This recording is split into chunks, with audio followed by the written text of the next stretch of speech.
Assalamualaikum warahmatullahi wabarakatuh. Alhamdulillahirabbil alamin. Allahumma shalli ala Muhammad wa ala ali Muhammad. Berjumpa kembali bersama saya channel Al Husain. Saya akan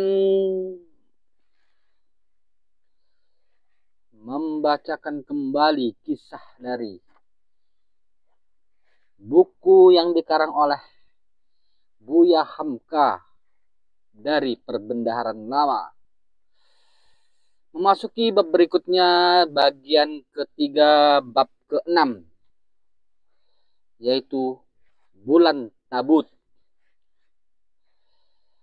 Bulan Muharram, awal tahun perhitungan hijrah Nabi Muhammad SAW. Di dalamnya terdapat peringatan yang istimewa dalam kalangan kaum muslimin penganut mazhab Syiah. Tanggal 10 Muharram diperingati oleh kalangan Syiah, dijadikan hari besar dalam kerajaan Iran dan diakui menjadi hari besar dalam kerajaan Irak. Sebab penduduk negara di sebelah selatan Kufah, Najaf, Karbala dan lain-lain, penduduknya yang terbanyak ialah penganut Syiah. Dalam negeri lain, hari besar adalah hari gembira, hari naik ke puncak untuk istirahat bagi kalangan Syiah. 10 Muharram adalah hari ratap sendu, hari berarak di jalan raya sambil menangis. Setelah terjadi perang saudara yang banyak menumpahkan darah antara dua sahabat besar Nabi Muhammad SAW, seorang menantunya Ali bin Abi Thalib radhiyallahu anhu dengan seorang iparnya, adik istrinya, yaitu Muawiyah bin Abu Sufyan. Berpikirlah beberapa pemuda yang radikal yang disebut kaum Khawarij bahwa pangkal segala kekacauan umat Islam saudara membunuh saudara, sehingga ajaran yang ditinggalkan Nabi SAW menjadi tenggelam dalam nafsu dendam dan kebengisan. Biang keladi dari segala kekacauan ini hanyalah 3 orang, yaitu Ali bin Abi Thalib, Muawiyah bin Abu Sufyan, dan Amr bin Al-Ash. Ketiganya mesti disingkirkan dari dunia ini supaya umat terlepas dari bahaya yang tidak putus-putus itu, kata kaum Khawarij. Mereka jalankan rencana mereka. 3 orang menuju 3 negeri. Seorang Kufah hendak membunuh Sayyidina Ali, seorang ke Mesir hendak membunuh Amr bin As, dan seorang lagi ke Damaskus hendak membunuh Muawiyah. Akan tetapi program Allah Subhanahu wa taala berbeda dengan apa yang mereka rancangkan. Yang dapat mereka bunuh hanyalah Sayyidina Ali. Seketika beliau akan pergi ke Masjid Kufah hendak sholat subuh menjadi imam. Seketika beliau berseru kepada penduduk, as-sholah, as-sholah, sholat, sholat. Tiba-tiba muncullah Ibnu Muljam dengan khanjar beracun, langsung menikamnya sambil berkata, "Yang jadi hakim adalah Tuhan, hai Ali, bukan engkau." Tewaslah Sayyidina Ali bin Abi Thalib. Adapun yang berangkat ke Syam, tujuannya tidak berhasil karena tangannya gemetar saat mencoba menikam Sayyidina Muawiyah yang hendak pergi sholat subuh dan jadi imam, sehingga tikamannya meleset dan ia tertangkap. Adapun yang datang hendak menikam Amr bin Al-As ke Mesir gagal pula, sebab pagi itu Sayyidina Amr bin Al-As ditimpa sedikit demam sehingga ia mewakilkan menjadi imam kepada Kharijah. Kharijalah yang kena tikam dan tewas. Ketika Sayyidina Ali akan mengembuskan nafasnya penghabisan, diangkatlah oleh pengikutnya Syiah putra tertua Hasan bin Ali bin Abi Thalib. Hanya 6 bulan Hasan dapat menggantikan tugas ayahnya menjadi khalifah. Telah diselidikinya dan diaturnya, diperiksanya kekuatan pendukungnya, tidak cukup untuk melanjutkan perang melawan Muawiyah. Beliau pun mengerti bahwa hal ini tidak dapat diteruskan. Kekuasaan Muawiyah telah de facto di Syam, dan wakil Muawiyah Amr bin As telah de facto dan kuat di Mesir. Ditinjaunya kekuatan yang ada, ternyata hanya mulut yang keras di dalam sendiri pecah. Ditinjaunya kekuatan yang ada, ternyata hanya mulut yang keras di dalam sendiri pecah. Muawiyah pun menaksir pula kekuatan lawannya yang masih muda itu. Ia pun berusaha agar pertumpahan darah sesama muslim dapat dihentikan. Dengan mencari jalan keluar, menempuh korban yang sedikit, ia memutuskan untuk mengirim sepucuk surat kepada Hasan bin Ali bin Abi Thalib. Bersama surat ini dilampirkannya sehelai daftar kosong yang boleh diisi sesuka hatinya oleh Hasan, dan tanda tangan Muawiyah telah ada di bawahnya, dengan kunci maksud agar Hasan menyerahkan kekuasaan seluruhnya kepada Muawiyah. Rupanya seluruh keadaan Hasan telah ditakar oleh Muawiyah. Ia tahu Hasan bukan sebagai ayahnya. Hasan kekurangan uang, ia hendak mencari jalan selamat. Hasan tidak berpikir lama. Setelah menerima surat dan kertas kosong memakai cap Muawiyah itu, ia menulis bahwa ia bersedia menyerahkan kekuasaan kepada Muawiyah dengan beberapa syarat. Di antaranya ialah kebutuhan hidupnya dan keluarganya ditanggung selama masih hidup, tidak dikurang-kurangi, dan apabila Muawiyah wafat, kekuasaan dikembalikan kepada dirinya. Saat itu diterima oleh Muawiyah. Setelah menerima syarat itu, terjadilah pemindahan kuasa. Hasan menerima dari Muawiyah apa yang dikehendakinya. Dengan kepala terasa ringan dari beratnya tanggung jawab, Hasan pun kembali ke Madinah dan hidup serba kemewahan dengan uang ganti rugi yang selalu diterimanya dari Muawiyah. Akan tetapi sampai di Madinah, ia lekas sekali meninggal sehingga ada orang menyangkal bahwa ia mati diracun. Kata sebagian orang, hal itu wajar bagi seorang yang hidup terlalu manja. Sebentar-bentar ini nikah. Sebentar-sebentar nikah. Kata sebagian orang, hal itu wajar bagi seorang yang hidup terlalu manja. Sebentar-sebentar nikah. Ketika Hasan telah wafat, Muawiyah merasa dirinya terlepas dari ikatan janji. Beliau menimbang dengan masak bahwa menjalankan pemilihan kepala negara sebagaimana yang dilakukan terhadap Abu Bakar, Umar, dan Utsman dan Ali dahulu belum rupanya dapat dilangsungkan. Apalagi kaum muslimin telah tersebar di mana-mana. Jika dilangsungkan pemilihan secara demikian akan tertumpah lagi darah dan terjadi lagi perebutan kekuasaan. Beliau pun menggariskan tres baru dalam membina negara. Jabatan khalifah hendak diturunkan kepada putranya, yaitu Yazid. Dari republik menjadi dinastis. Untuk membuat kampanye besar-besaran, ia membuat propaganda dengan segala macam dalih dan usaha, dengan bujuk, rayu, atau ancaman jika perlu.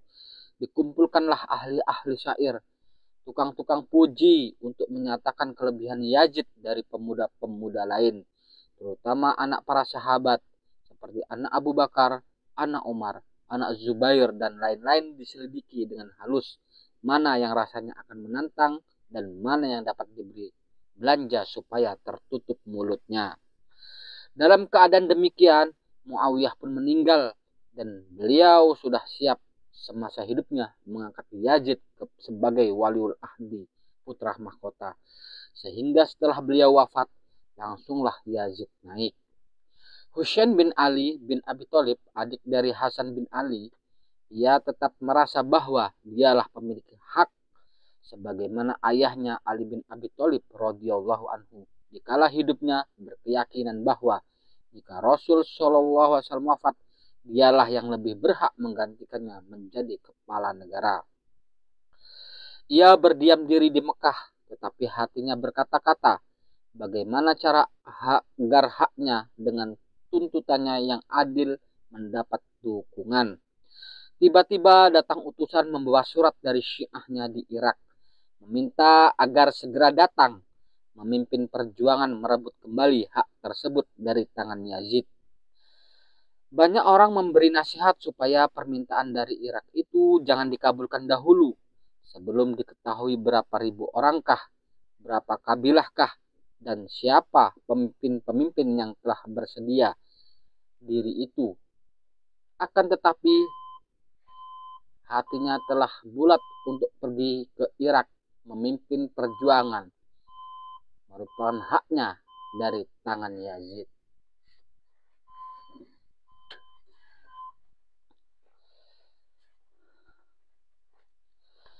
Segala gerak-gerik Husain telah diketahui oleh Yazid.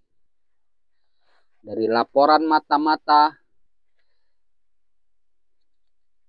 yang berkeliaran, sehingga Yazid pun telah menyiapkan tentara untuk menantang lawan itu.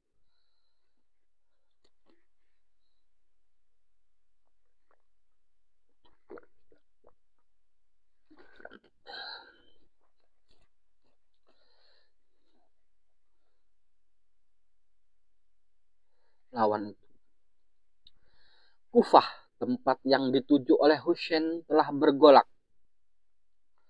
Berduyun-duyun orang mendaftarkan diri, menyatakan sedia bertempur di samping beliau dan menyatakan taat kepada Husain. Wali Yazid di Kufah tidak dapat berbuat apa-apa. Dengan cepat wali itu diganti dengan Ubaidullah bin Ziyad dan disuruh agar bersikap tegas. Muslim bin Uqail, wakil Husain dan propagandisnya, dapat dikalahkan dan mati dalam pertempuran. Pendukung setia tergoncang semangat sehingga apa yang diharapkan oleh Husain pada hakikatnya telah gagal.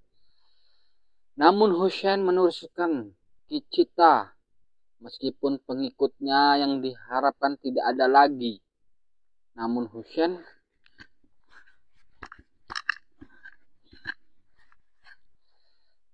Husain meneruskan cita, meskipun pengikutnya yang diharapkan tidak ada lagi. Orang-orang yang tadinya berjanji tidak kelihatan mata hidungnya telah takut.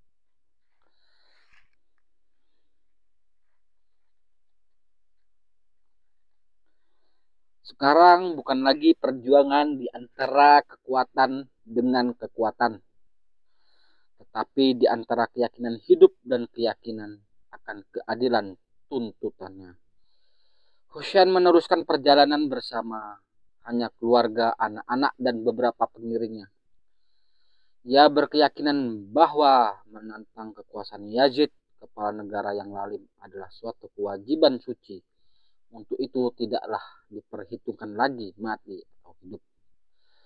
Sampai di padang Karbala, bertemulah rombongan kecil itu yang hanya 30 tentara berkuda dan 40 pejalan kaki dengan 40.000 tentara yang dikirim Yazid di bawah pimpinan Ubaidullah bin Ziyad dan beberapa pahlawan lain. Terjadilah pertempuran yang sangat tidak seimbang. Namun Husain memperlihatkan keberaniannya yang sangat mengagumkan sebelum perang berkecamuk. Beberapa hari lamanya pihak musuh yang menguasai sumber air minum tidak membiarkan atau tidak memberikan air minum untuk beliau. Setelah terjadi perang berkecamuk, lumat hancur angkatan yang sedikit itu di bawah kaki kuda angkatan perang yang besar. Husain cair dalam pertempuran. 120 luka memenuhi badannya. Tangannya terlepas dari badannya kena tetakan pedang. Habis musnah seluruh keluarga dan pengikutnya. Tidak ada seorang juga yang menyerah, kecuali seorang anak kecil yang belum tahu apa-apa dan beberapa gadis kecil. Melihat jenazah gagah perkasa itu telah tergelimpang di tanah dan badannya telah cair, datang mulanya Khawli bin Yazid al-Asbahi hendak mengerat kepala itu dari badannya. Akan tetapi timbul takutnya melihat wajah yang penuh keberanian itu. Lalu ia mundur. Tampil pula ke depan seorang lagi, Syamar bin Jaushan. Dialah yang mengerat kepala itu dan membungkusnya, yang akan dibawa kepada Yazid sebagai tanda kebanggaan. Badannya diseret dengan kaki kuda sehingga hancur lebur cair lumat atas perintah Ubaidullah bin Ziyad, orang yang tidak tentu asal keturunannya itu.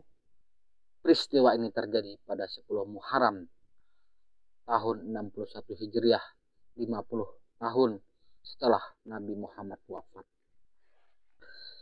Yazid menyangka bahwa cerita itu telah tamat dan ia telah menang. Akan tetapi bahwa persoalan tidak habis di sini. Husain menjadi korban karena kekuatan yang tidak seimbang. Yazid boleh menggosok-gosokkan telapak tangannya yang satu kepada yang lain karena bangga. Akan tetapi kematian Husain menjadi satu penanaman dendam yang sangat mendalam, membekas dalam sejarah Islam sampai sekarang setelah 1320 tahun berlalu. Kematian Husain yang dijadikan dasar oleh Yazid, anak Muawiyah, untuk mendirikan kerajaan Bani Umayyah yang disangkanya akan kekal abadi, tetapi hanya sanggup bertahan 90 tahun. Berganti-ganti khalifah Bani Umayyah yang naik dalam sebuah kerajaan yang usianya hanya seumur manusia 90 tahun.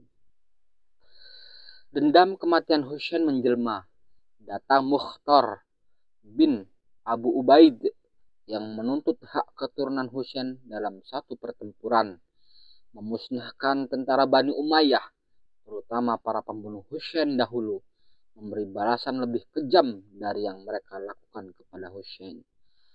Dalam kalangan kerajaan Bani Umayyah sendiri timbul perebutan kekuasaan, sehingga setelah Yazid wafat digantikan oleh putranya Muawiyah II yang tidak tahan lalu turun tahta. Setelah ia mati, tidak lagi keturunan langsung dari Muawiyah dan Yazid yang naik, melainkan direbut oleh Marwan bin Hakam, saudara sepupunya, sampai jatuhnya kerajaan itu tidak pernah kembali kepada keturunan langsung Muawiyah dan Yazid. Naiklah propaganda Bani Abbas di bawah pimpinan Abu Muslim al-Khurasani. Dengan memakai propaganda dendam kematian Husain, mereka dapat merebut kekuasaan hingga kerajaan Bani Umayyah jatuh. Ketika As-Saffah, khalifah pertama Bani Abbas, naik tahta, dibongkarnya kuburan seluruh raja-raja Bani Umayyah. Tulang Muawiyah dibakar. Kuburan Yazid tidak ada yang akan dibongkar, entah apa sebabnya. Tulangnya telah menjadi abu. Bekas jenazah Hisham bin Abdul Malik kelihatan belum hancur betul. Jenazah itu digantung dan dipukul dengan cemeti. Adapun sisa-sisa bangsawan Bani Umayyah yang masih tinggal di dalam satu jamuan disapu bersih dengan pedang. Di atas mayat-mayat itu dibentangkan tikar permadani dan mereka makan-makan enak di atasnya. Hanya seorang saja yang dapat melarikan diri ke Andalusia, yaitu Abdurrahman, bangsawan terakhir dari Bani Umayyah. Dialah yang mendirikan kerajaan Bani Umayyah yang baru di Andalusia, Spanyol. Itulah akibat kebanggaan kemenangan Yazid yang setelah lama ia mati, tapi anak cucunya masih menerima akibatnya. Meskipun perjuangan politik antara dua keturunan, Bani Hashim dengan Bani Umayyah, telah lama habis, tetapi sisanya dalam lapangan lain, yaitu lapangan akidah dan keyakinan hidup, masih belum habis sampai sekarang. Di Iran ada 18 juta kaum Syiah, di Pakistan sekian juta, di Irak sekian pula. Demikian pula di India. Agha Khan yang terkenal adalah seorang pemimpin dari cabang golongan Syiah. Demikian juga Daud Beureh. Di tempat-tempat yang mereka anggap suci, sampai sekarang masih kita lihat orang meratap dan ratap itu dipandang sebagai bagian dari ibadah hanya karena satu kesalahan, yaitu kebanggaan Yazid atas kemenangannya. Para pemikir modern telah berusaha menghilangkan perpecahan ahlu sunnah dengan Syiah. Baru sedikit hasilnya karena demikian dalam pengaruh kematian Husain di padang Karbala. Rupanya ada seorang mati syahid untuk menimbulkan kenangan dan dendam 14 abad lamanya. Ke negeri kita pun terbawalah juga pengaruh kejadian itu. Di Padang dan Pariaman ada perayaan tabut, lambang dari kepala Sayyidina Husain yang diangkat oleh burung buruk ke surga untuk dipertemukan dengan ayah, bunda, dan neneknya. Setelah beliau selesai memperjuangkan hak dan keadilan. Di tanah Jawa dan Makassar terkenalah bubur Asyura atau bubur suro, lambang dari hari berkabung yang hadiah menghadiahi di hari suro. Sultan Agung Hanyo Krokusumo Mataram menukar tahun Saka Jawi dan menyesuaikannya dengan tahun hijrah dan menamai bulan pertama yaitu bulan Suro. Pada 50 tahun yang lalu, ada seorang pujangga Minang, Bagindo Malim, mengarang sebuah buku syair bernama Hikayat Hasan Hussein. Berperang dengan Raja Bayazid, dibaca dengan nyanyian merdu oleh perempuan-perempuan muda, terutama pada 10 Muharram. Kejadian Husain dan pengorbanannya, kebanggaan para pemimpin perang yang mabuk kemenangan dengan mengerat kepala Husain dan membawanya kepada Yazid. Tetapi menjadi buah ratap kaum Syiah, memberi inspirasi bagi penyair mereka, menjadi dasar bagi kerajaan Safawi, Qajari, dan Pahlavi di Iran Persia, dan menjadi perbandingan bagi orang-orang yang mabuk kemenangan di saat yang hanya sehari tidak ingat bahwa itu akan membawa ekor bagi umat yang di belakang turunan demi turunan. Demikianlah kisah dari sejarah bulan Tabut yang sampai sekarang masih dilakukan di negeri Padang Pariaman. Tradisi seperti ini adalah dilahirkan dari referensi kaum Syiah.